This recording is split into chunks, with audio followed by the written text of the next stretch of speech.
Hello my dear students, welcome to Step Up Academy. I am Ruchi Upadhyay, your chemistry mentor. अच्छे तरीके से पहचान चुके हैं आप अपनी रुचि मैडम को और हम क्या स्टार्ट करने जा रहे हैं. आज स्टार्ट करेंगे मल्टीपल चॉइस क्वेश्चन. किस पे? सेकंड चैप्टर है is matter around us pure, जो कि टॉपिक हमारे सारे कवर कर चुके हैं. नहीं देखा है तो प्लेलिस्ट में जाइए और प्लेलिस्ट में सारे टॉपिक हमने डिटेल वीडियो में शो किए हुए हैं. सबको अच्छे तरीके से देख लीजिएगा. अब हम स्टार्ट कर रहे हैं क्या क्वेश्चन सीरीज, जिसमें से पहले हम एमसीक्यूज स्टार्ट करेंगे. तो चलिए कुछ क्वेश्चन स्टार्ट करते हैं फटाफट without wasting time. Which of the following is a pure substance. Pure substance बच्चों मैंने बताया था जो वन काइंड ऑफ एटम से बने होते हैं. ठीक है ना, एटम और मॉलिक्यूल से जो बने होते हैं वो क्या होते हैं, प्योर सब्सटेंस होते हैं. तो देखिए यहाँ पर आपको प्योर सब्सटेंस क्या दिख रहा है. Air, air is not a pure substance. Steel is not a pure substance. Brass is not a pure substance. यहाँ पे बोला distil water. Why distil water is a pure substance? Because बच्चों यहाँ पे ये कंपाउंड में इसका नाम आ रहा है और कंपाउंड में H2O यदि हम बात करें तो वाटर जो हमारा डिस्टिल वाटर भी है तो फॉर्मूला तो यही रहेगा हमारा.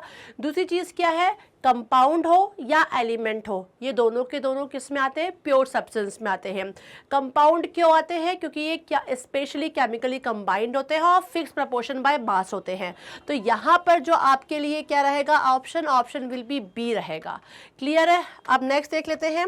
नेक्स्ट पवन चाय लेकर आए हैं आप, लाइए. Thank you so much. थोड़ा सा खांसी हो रही है, हंसते ज़्यादा, कोल्ड कफ फैला हुआ है तो साथ साथ चाय भी पीते चलते हैं. नेक्स्ट क्वेश्चन देखते हैं हमारा क्या है.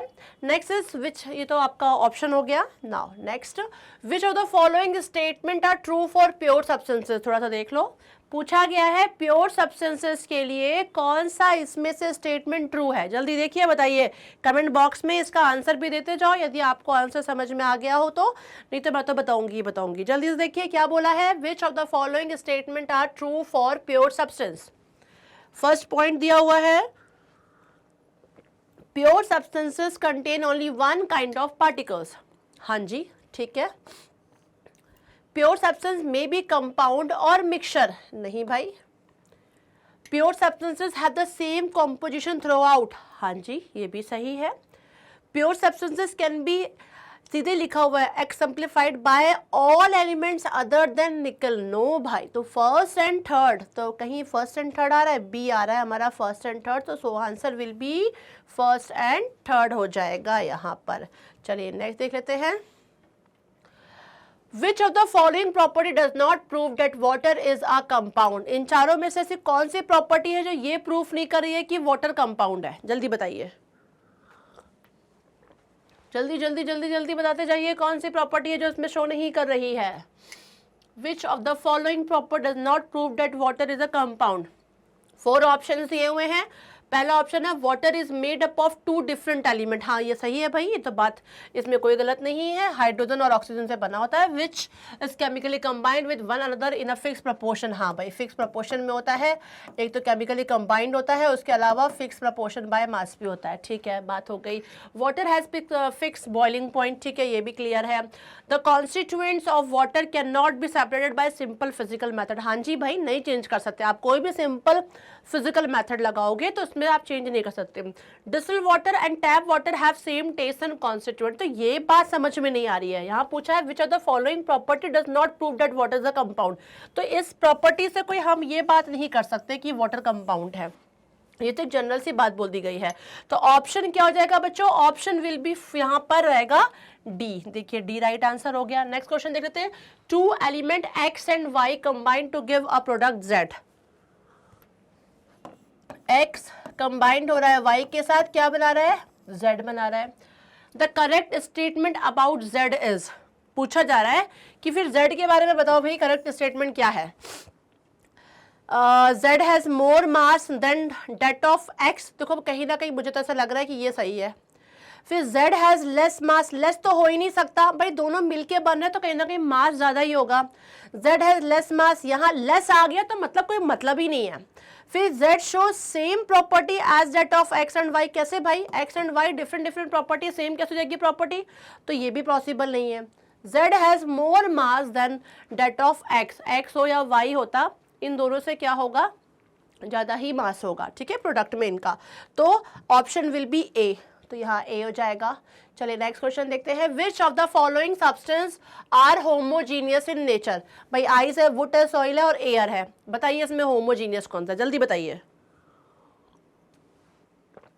जल्दी जल्दी जल्दी जल्दी बता दो जाओ भाई। होमोजीनियस का मतलब क्या होता है, जिनकी विजिबल बाउंड्रीज नहीं होती है, यूनिफॉर्म कंपोजिशन होता है, like salt solution, sugar solution. देखा है कि पानी पूरा दिखाई पड़ रहा होता है, चीनी एक बार घुल गई तो दिखाई नहीं पड़ती अलग से उसमें, है ना। तो आपको क्या इनमें से कुछ ऐसा दिख रहा है जो हमें होमोजीनियस फील कराता है, हेट्रोजीनियस फील नहीं कराता अलग अलग, ऐसा कुछ आपको लग रहा है इसमें, जल्दी बताइए कौन सा इसमें ऐसा दिख रहा है।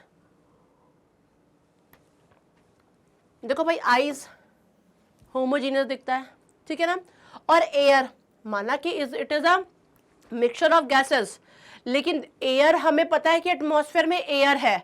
अब आपको दिख रहा है क्या ये नाइट्रोजन है, ये ऑक्सीजन है, ये नाइट्रोजन डाइऑक्साइड है, अरे यार ये सल्फर डाइऑक्साइड है, और ये तो ये है, ऐसे नहीं दिख रहा ना। एयर हमें पता है कि एटमॉस्फेयर में एयर है, यही समझ में आ रहा है। तो एटमॉस्फेयर में एयर मतलब होमोजीनियस है, इसमें हमें डिफरेंट डिफरेंट नई चीजें दिखाई पड़ रही हैं।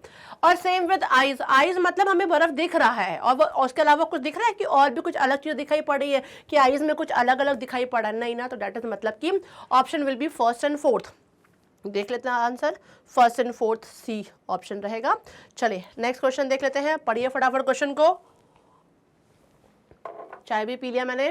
To substance A and B were made to react to form a third substance.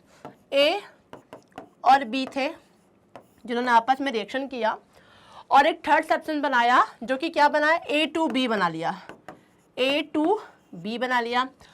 According to the following reaction 2A + B, क्या बोला है, according to the following reaction 2A + B is equal to A2B, which of the following statement concerning this reaction are incorrect.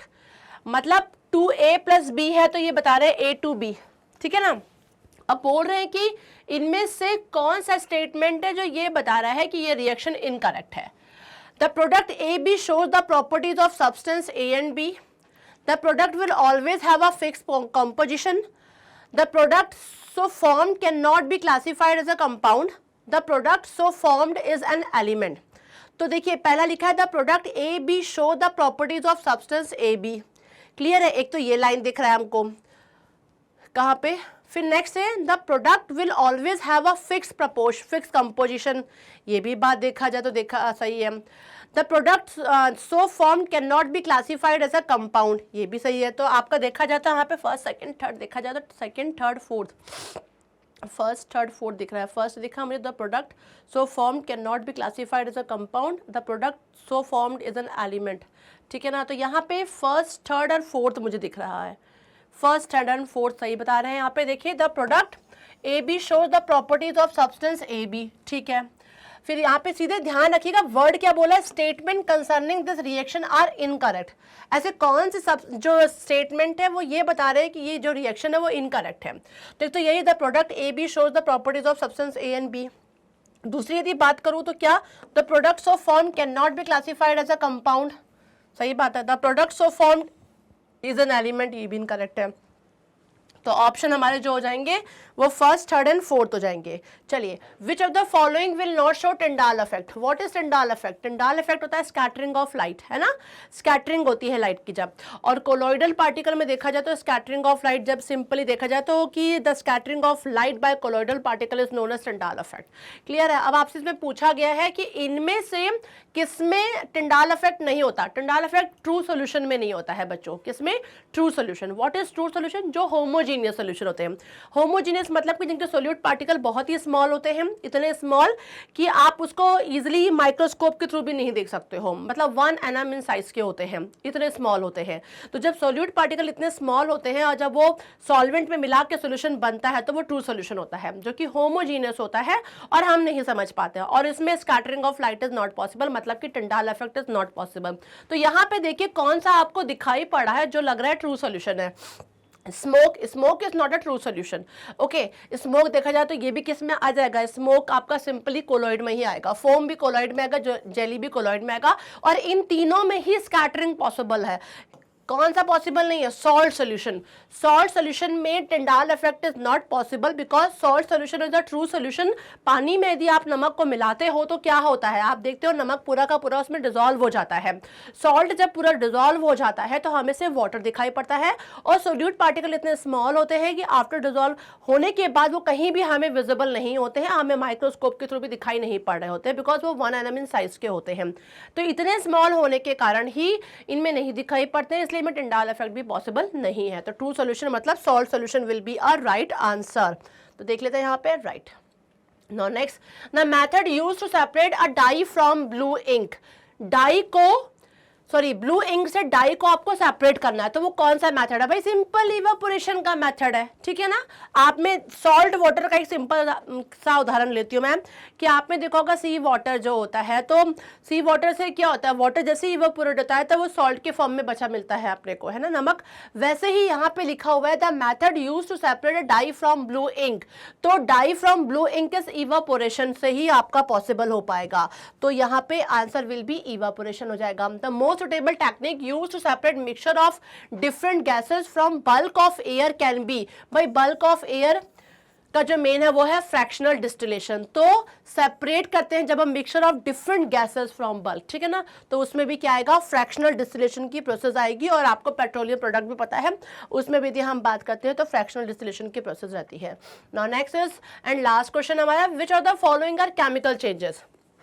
Chemical changes इसमें कौन सा है, ठीक है ना, decaying of wood, burning of wood, sawing of wood, या hammering of a nail into a piece of wood. नहीं, decaying of wood is a chemical, clear है, एंड बर्निंग ऑफ वुड।